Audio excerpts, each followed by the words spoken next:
Hi, I'm Ali and I'm going to show you with this sample how I did the piping. So before we get started, just a close-up of what I'm going to show you how to sew. The curve that you would expect to have on a cushion or a bag, something like that, with the straight piece that you would have around the edge, and I'm going to show you how to make the piping and how to put it in. It's a lot easier than you would expect it to be. So I'll show you in detail how to make the cord, how to sew it around this curve, ease it in, how to attach another panel, and after that I'll also show you how to do a join, which is perfect for things like cushions. So let's have a look at how we need to cut the bias tape first before we start sewing this up. When you're sewing piping, the first thing you need to do is cut your bias strips.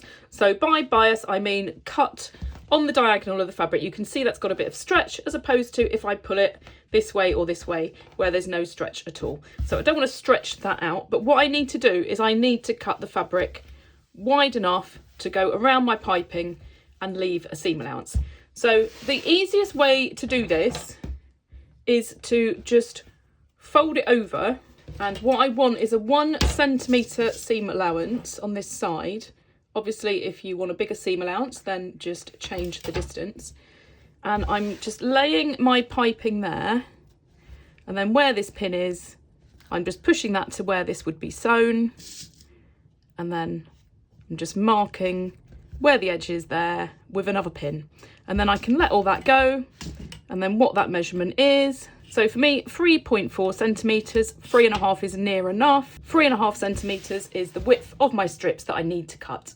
I've already cut this at a 45-degree angle, so all the others I need to cut just need to run parallel to this. So you can either draw lines first, or what I tend to do is just hold my ruler the right distance from the edge and just cut my strips like this. Chances are you're going to need to do a join at some point in your bias that you're using for making your piping. What you don't want to do is just put them like this and just sew across in a straight line, because it stretches in that direction and you don't want to sew it where it stretches. So what you need to do is you need to sew it like this.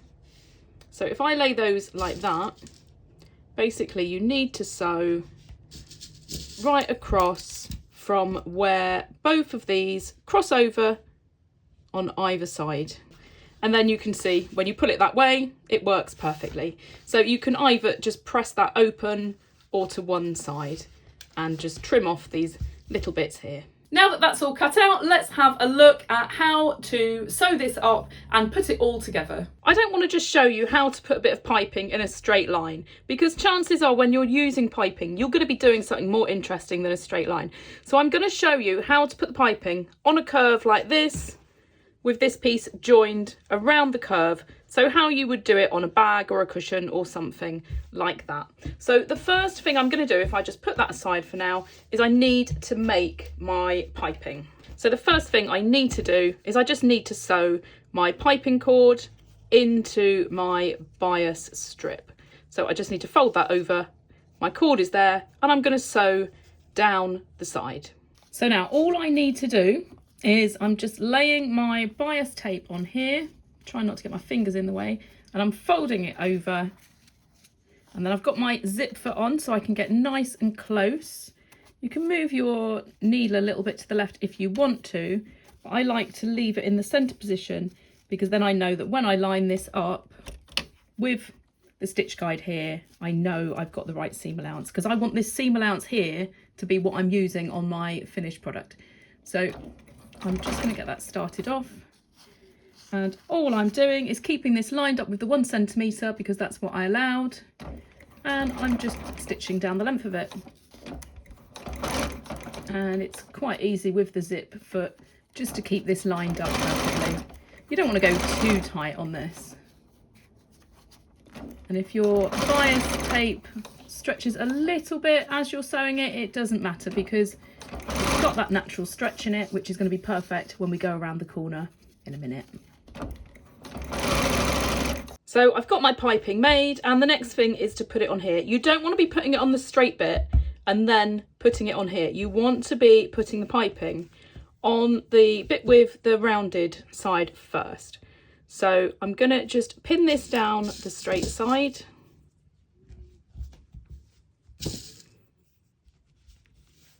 And then when I get to this bend, all I need to do is just cut a few little snips in here. Don't go as far as where you've sewn this line here, because you don't want that to start opening up. But I'm just going to cut these little snips in here just to ease it around this bend. And you can see with the snips and the fact that this is on the bias, it wasn't actually through. Oh, not actually pinning it through here. So you can see how easily this eases on. If you'd have made the tape not on the bias, if you cut it on the straighter grain, so it didn't have that natural stretch, it would never go round this curve as nicely as this.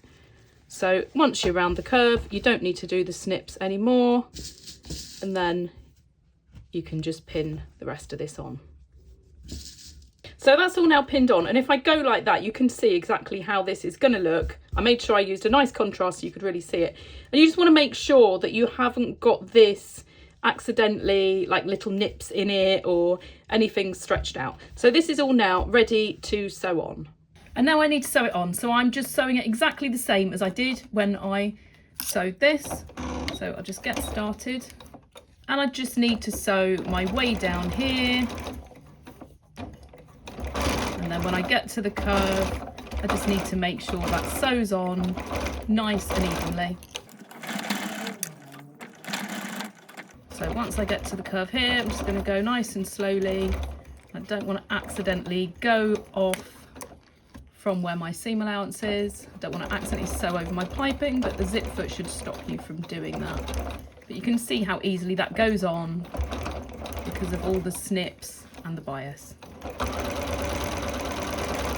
So now that that is sewn on, I'm ready to put my bit on, which is going to go around the side. So I need to just do this exactly the same as what I did with the bias to get this to go on nice and evenly. So obviously if you were actually making something, you'd have this cut to the right length, but for this sample, I've just cut a basic length of this. And then all I'm going to do is exactly the same as I did with the bias. And I'm just going to put these little snips in to get me around the curve. And then I'm going to just pin that on, and I can feel where my piping is. So I'm just putting the pins right next to where the piping is. And that's going to get me around that bend. And then I can just carry on sewing down this bit here. So before I sew it, let's just have a look, see how that looks. I need to make sure nothing's gathered up or anything. And you can see it's now really starting to take shape and how nice this looks. So back to the sewing machine, you can see the stitch line there where I've sewn it before, but I want to sew it from this side just so I can see exactly what's going on when I get to the bend. So I'm just sewing it exactly the same, and this time I just need to feel where that is. If I push my pin in there, hopefully the little shadow that's creating, you can see where that is. So I'm just going to sew all the way down to my bend, ease this around the bend, and then continue across the bottom where I've pinned it all on ready.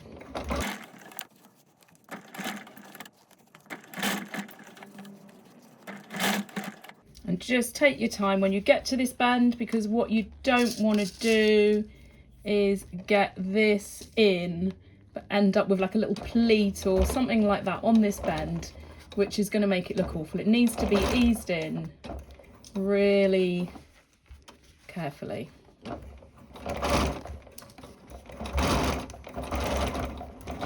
And then once I'm around the bend, I can just finish this off. Once you've sewn it, just have a good look and make sure you're happy with how it's stitched. It's stitched well around here, but I've noticed on the bend I've not gone as close as I would like to here.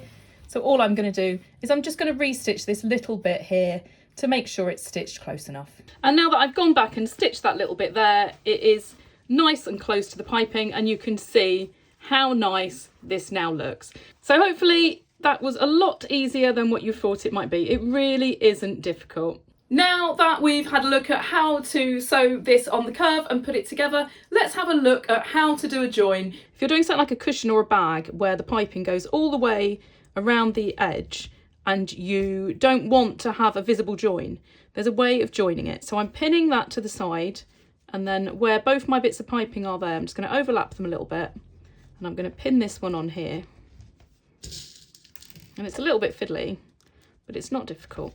And then I just need to have these bits of piping meet exactly. So